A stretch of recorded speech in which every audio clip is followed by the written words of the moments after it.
Merhaba arkadaşlar, Örgümü Dediniz kanalıma hepiniz hoş geldiniz. Bu videomda sizlere çok değişik ve farklı olan bir paspas çalışmasıyla huzurlarınızdayım inşallah. Sadece paspas değil, battaniyeler de yapabileceğiniz, yapımı da kolay olan bir model, bir çalışma arkadaşlarım. Arkası bu şekilde, önü bu şekilde. Bu defa halı kaydırmaz kullanmadan direkt paspas yapımına geçeceğiz arkadaşlar. Şöyle koton bir ip kullandım arkadaşlarım. Siyahını kullandım. Dilediğiniz her türlü renginden yapabilirsiniz. Ve bir de şu şekilde simli bir ipim vardı. Onunla üst nakışını ve kenarını yaptım arkadaşlar. Öncelikle şöyle bir de şişlerim var. 5 milim kalınlığında. Hemen yapımına geçmek istiyorum.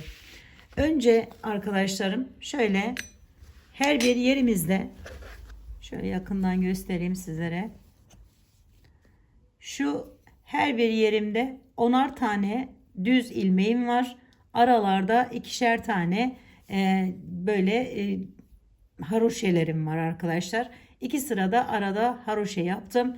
Şimdi hiç bilmeyen arkadaşlarım için bir tanesini şu şekilde anlatacağım. Modelimiz 12 şeklinde devam ediyor arkadaşlar. Ayrıca 2 tane de kenar ilmeği atmamız gerekiyor. Sadece bir karesini bilmeyen arkadaşlarım için şöyle anlatmak istiyorum. Hemen ilmekleri atarak başlıyorum. İlmeği de bu arada bu şekilde atıyoruz arkadaşlar.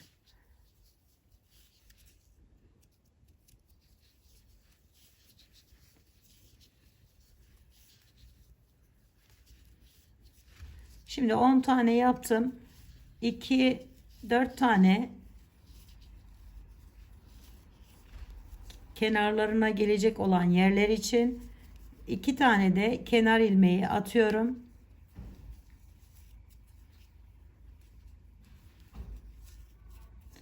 Ve hemen yapımına geçiyorum. 2 sıra şeklinde bakın şöyle aldım. Düz bir şekilde örüyoruz arkadaşlar.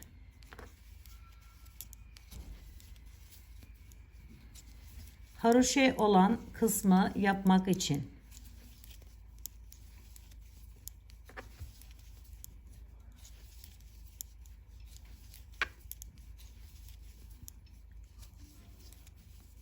Bunu bir halı kaydırmazın üzerine de dikip altının kaymasını da engel olabilirsiniz. Bir bebek battaniyesi ya da kendinize battaniyeler yapabilirsiniz. Yani çok yönlü bir çalışma olduğunu düşünüyorum. Böyle yapımı da gördüğünüz gibi kolay bir çalışma.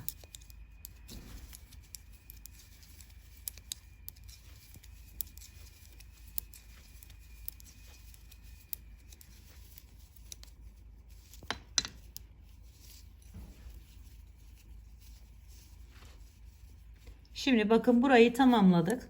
Arkaya gelince artık o düz olan yerlerimizi yapacağız. Ön sırayı zaten normal olarak örüyoruz arkadaşlarım. Yani düzden örüyoruz. İpimiz arkada, düz bir şekilde örüyoruz.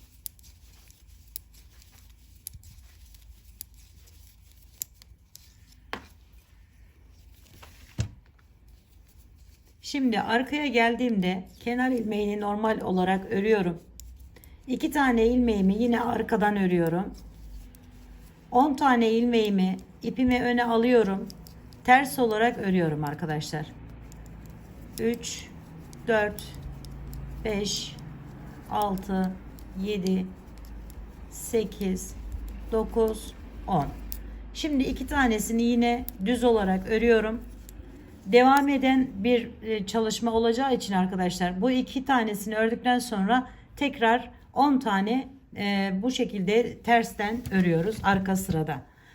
Ön sıraya geldiğimizde hiçbir şey yapmadan tıpkı ilk baştaki gibi bütün ilmeklerimizi düz olarak örüyoruz.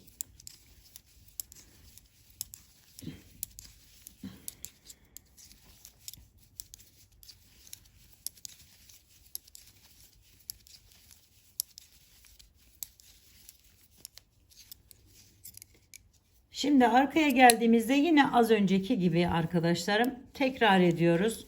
2 tanesini düz örüyoruz. Diğer 10 tanesini tersten örüp bunu bu şekilde devam ettiriyoruz. Bu aradaki haroşeler veya kenardaki haroşeler saymamızı da kolaylaştıracak. Şimdi hemen sayalım arkadaşlarım.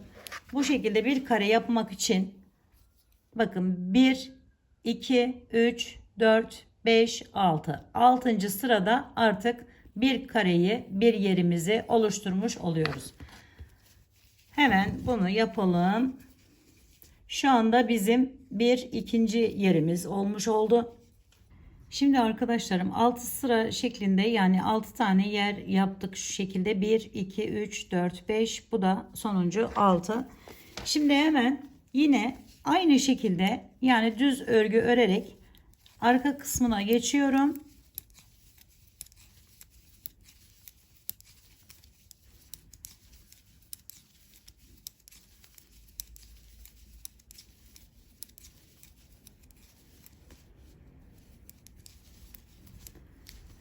Ve yine şu şekilde haroşa yapıyorum arak kısmına. Bakın şuraya gelmiş oluyoruz böylelikle.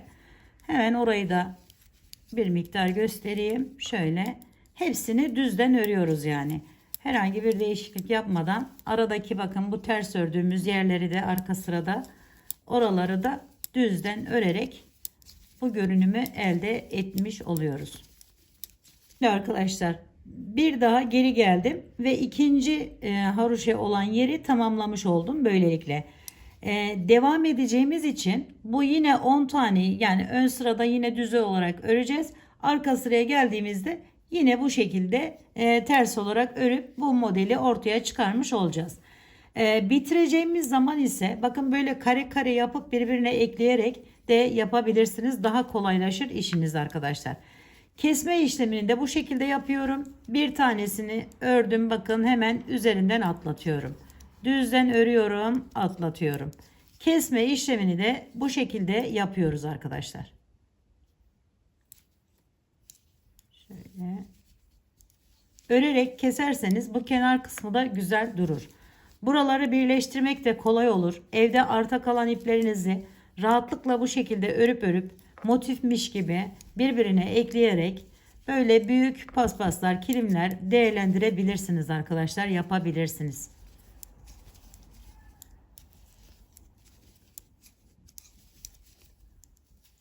İlla ki bu ipten olacak diye bir şartı yok arkadaşlarım. İnce ipleri 2 kat yapıp kalınlaştırıp onları da böyle örebilirsiniz. Bunu tamamladıktan sonra bakın şöyle bir tane yer yapmış oluyoruz arkadaşlarım. Şimdi hepsini bitirdikten sonra arkadaşlarım şöyle tığım var.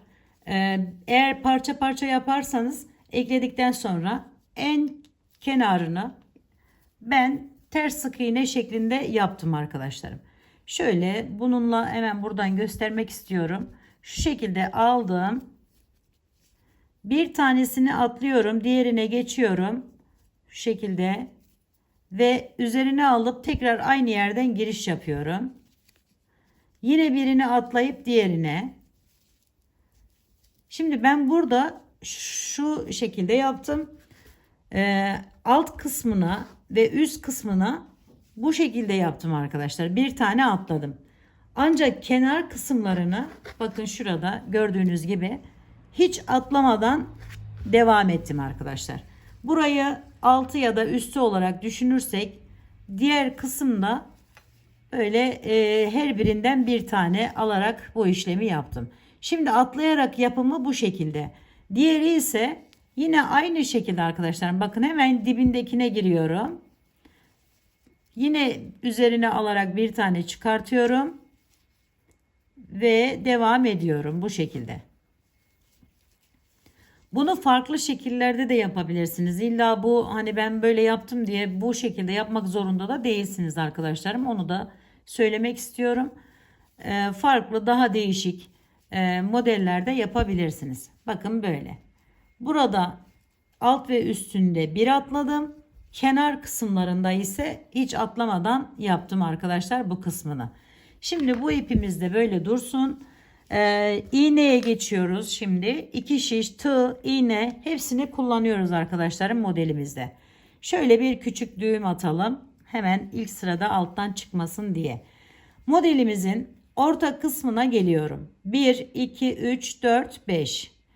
Alttan da 1, 2, 3, 4, 5. Bakın zaten hemen belli yerimiz. Şöyle bir miktar burayı açıyorum arkadaşlar. Şöyle sağa sola çevirince açılıyor zaten. Şu şekilde açtım. Önce bir çekiyorum. Yukarıya doğru. Şu da buradan çıkmasın arkadaşlarım. Şöyle bir miktar bırakırsanız iyi olur. Şimdi hemen üstte bakın şöyle aynı bu çıkardığım yerden tekrar giriş yapıyorum. Arkadan şu şekilde yaparak şuradan çıkarmak istiyorum. Bu şekilde yaparak bu ipimi de şöyle iğnemin ucundan atlatıyorum. Bakın şöyle giriş yaptım, çıkarttım, tekrar iğnemi üzerinden geçirdim ve çekiyorum. Birinci yerimi oluşturmuş oluyorum. Sonra aynı bu çıkış yaptığım yerden tekrar giriş yapıyorum ve geliyorum bu orta kısma, oradan iğnemi çekiyorum tekrar. Bakın böylelikle burayı yapmış oluyoruz.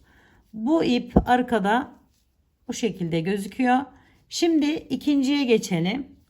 Hemen bir yana bir tanesini atlayıp diğerinden bakın şöyle aynı yerden arkadaşlarım bu orta kısım aynı yerden olmak üzere şöyle giriş yaptım. Bir tanesini atlayıp diğerinden çıkartıyorum iğnemi.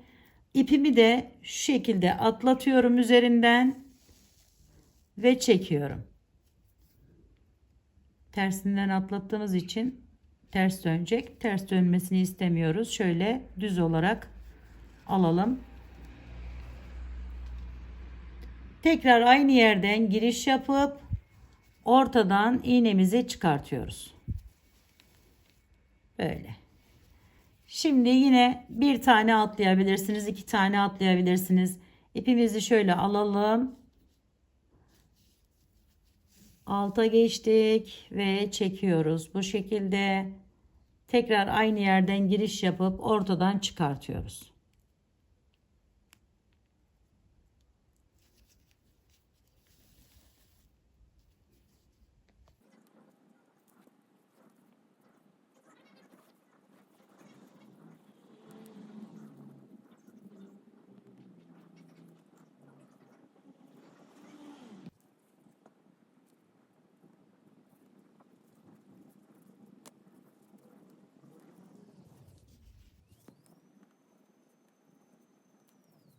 Şekilde ikisini de burada birleştirelim. Ve gördüğünüz gibi böyle bir görüntüye sahip oluyor arkadaşlar. Böyle şeyler olabilir. Onları elimizle şöyle düzeltebiliriz. Bu işlemeyi farklı iplerle de yapabilirsiniz. Yani illaki bu şekilde bir ip kullanacaksınız diye bir şey yok arkadaşlarım. Bakın böyle bir görüntü elde ediyoruz. Umarım sevmiş ve beğenmişsinizdir arkadaşlar. Yapacak olanlara şimdiden kolaylıklar diliyorum. Bir dahaki videomda görüşmek üzere. Hoşça kalın, sağlıkla kalın. Allah'a emanet olun arkadaşlar.